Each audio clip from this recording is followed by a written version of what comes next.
Offender and former Metropolitan Police Officer David Carrick has been found guilty of further sexual offences. The new convictions include the indecent assault of a 12-year-old girl in the 1980s when he was 14 and the rape of a former partner. David Carrick, who's already in jail, is due to be sentenced on Thursday. He has denied the latest charges. Sophie Hutchinson reports. What is it you're searching for? Articles relating to the offences. David Carrick, the former Met Police firearms officer, during his arrest back in 2021.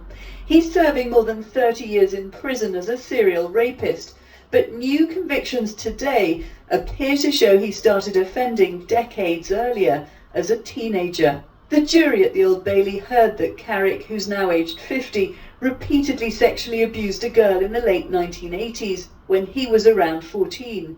She was aged just 12 and eventually told an adult.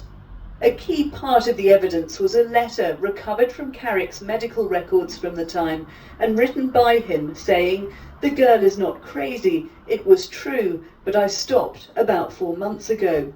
The prosecution said it was a partial admission of what he'd done to her. It is absolutely shocking that he was offending from such a young age, and his behaviour clearly escalated from there. He was abusing a young child, and he then got away with that and continued to carry on in his abuse. It extends to over 4 decades of offending against numerous women, and I'm thankful to them all for coming forward so courageously.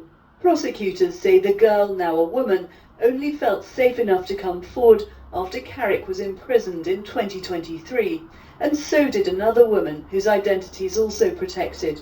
The prosecution alleged she was raped and subjected to coercive and controlling behaviour. It took the jury around 5 hours to reach unanimous guilty verdicts on all 9 counts, Carrick briefly shaking his head as they were read out. The prosecution said these, coupled with his other convictions, amounted to a tsunami of offending. His convictions today are further proof, if any were needed, of the threat that he poses to women as a violent and controlling sex offender. We've heard how Carrick abused one of his victims while being a police officer himself. When he should have been protecting people from abuse, he was perpetrating it. Police believe there may be other victims of Carrick's offending who haven't yet come forward and are appealing for them to get in touch. Sophie